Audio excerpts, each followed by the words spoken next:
Nous avons tous un jour été éblouis par les superbes patines de Franck Blondel, Renaud Hivert ou Bastolibert, pour ne citer que quelques-uns de nos amis modélistes. Mais tous ces travaux ont été réalisés au moins en partie avec un aérographe. Cet appareil nous fait peur généralement car on a peur de ne pas simplement maîtriser la technique et donc on n'ose pas se lancer. Et bien pour ma part, je vais me lancer dans cette aventure que je souhaite partager avec vous pour vous inciter vous aussi à franchir le pas. Bonjour et soyez les bienvenus sur le Tradman. Je vous propose tout d'abord de découvrir le matériel. L'aérographe, c'est un appareil qui projette de la peinture sous pression. Il lui faut donc un compresseur. Alors, le compresseur, il en existe d'innombrables modèles, mais pour les aérographes, il en existe principalement deux. Les compresseurs à bain d'huile, qui coûtent une petite fortune et qui sont plutôt destinés à des usages intensifs pour des professionnels, et les compresseurs à piston sec, qui sont sans huile. Donc qui sont un peu plus fragiles, qui nécessitent beaucoup moins d'entretien, qui sont beaucoup moins chers aussi, pratiquement 10 fois moins, mais qui conviennent parfaitement pour nos petites séances de travaux, qui ne sont pas très longues en définitive.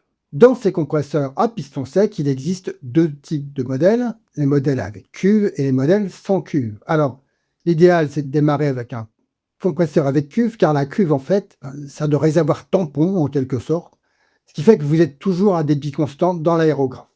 Néanmoins, vous pouvez démarrer comme moi avec un compresseur simple, sans cuve. Ils sont largement suffisants pour nos petits travaux de patine ou nos petits travaux de décor sur des petites surfaces. Ensuite, vous pourrez toujours changer de compresseur par la suite. Je vous présente donc le compresseur en ma possession. Alors, le compresseur qui m'a été offert est un Fengda FD18-2. C'est un compresseur sans cuve. Il est de 125 watts et débite 20 à 23 litres d'air par minute, ce qui est le minimum pour un aérographe. Il est équipé d'une poignée de partage, il est assez compact, mais pas très lourd. Il a un manomètre, une manette de réglage qui permet de régler la pression maximum que vous souhaitez dans le compresseur, une sortie en G1 8e, un raccord flexible et également de quoi purger l'humidité de l'air, un piège à eau. Ce compresseur, il est auto-start et auto-stop, ce qui fait que quand vous utilisez votre aérographe, eh bien, il se met à tourner et quand il a atteint la pression maximum, il s'arrête et ainsi de suite.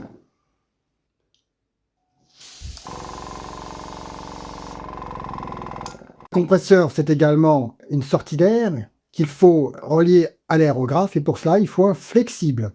Un flexible généralement avec une gauge 1/8 de chaque côté, en rapport femelle-femelle. Il existe des adaptateurs à prise rapide, style tuyau de jardin, vous savez, des clips.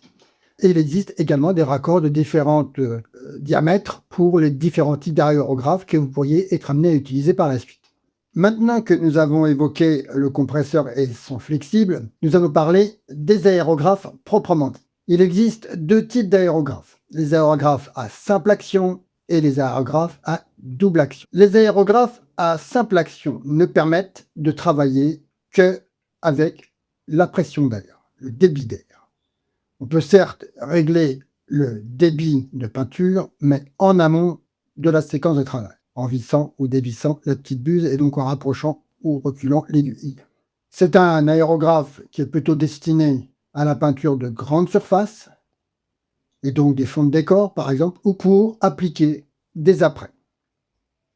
L'aérographe à double action, quant à lui, permet de travailler à la fois avec la molette, avec la gâchette, à la fois sur débit d'air et sur le débit de la peinture. Ça permet donc de travailler avec beaucoup plus de précision, et c'est ce qui est d'ailleurs le plus compliqué dans la technique de l'aérographe. Il existe également deux types de prélèvement de peinture. Le prélèvement par gravité. Le godet dans lequel est placée la peinture se trouve au-dessus de l'appareil ou latéralement fixé au-dessus, mais toujours légèrement au-dessus, et donc la peinture tombe dans l'appareil par gravité. La deuxième technique, elle, consiste à aspirer la peinture qui se trouve dans un flacon sous l'appareil. Alors, l'avantage de la gravité, c'est qu'on travaille sur des petites surfaces, généralement avec donc des petites quantités de peinture. Avec les solutions par aspiration, on a des godets plus grands, qui sont fermés et donc on peut travailler à la verticale sans risquer de renverser la peinture. C'est donc préférable pour les grandes surfaces. Je vais maintenant vous présenter les trois aérographes qui m'ont été offerts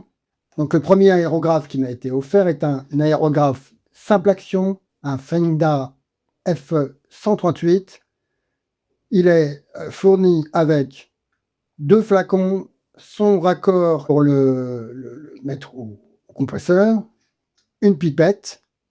Voilà, c'est quelque chose d'assez simple qui permet essentiellement de travailler des grandes surfaces. Le second appareil qui m'a été offert est un aérographe toujours de la marque Fenda. C'est un F130, il est à double action par gravité uniquement. C'est un appareil donc qui est assez pratique pour faire des travaux de précision. Il est fourni avec une buse de 0,3, une clé pour nettoyer la buse et une petite pipette. Quelque chose de très basique qui convient très bien pour les petits travaux. Enfin, le dernier appareil qui m'a été offert est beaucoup plus complet. Il s'agit du FE134K de chez Fenda. C'est un appareil à double action qui se branche au niveau pour la peinture, qui prélève la peinture latéralement. Donc on peut mettre aussi bien un godet pour l'aspiration, pour le prélèvement par gravité, qu'un bocal pour le prélèvement par aspiration, ce qui en fait un appareil assez polyvalent, aussi bien pour les petites surfaces que pour les grandes. Il est fourni avec 2 aiguilles 0,3, 0,5 et celle qui est installée c'est la 0,3. Il y a une 0,2 et une 0,5 en plus.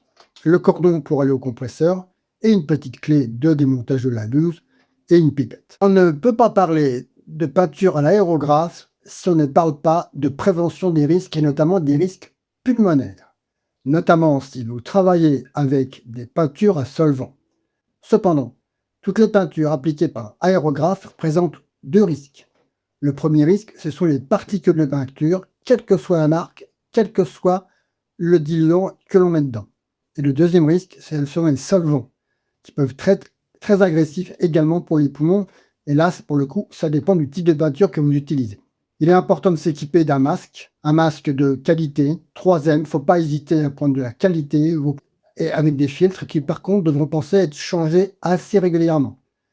Donc, prenez bien une marque de qualité et chez un fournisseur chez qui vous pourrez vous réapprovisionner en recharge, en cartouche, assez facilement.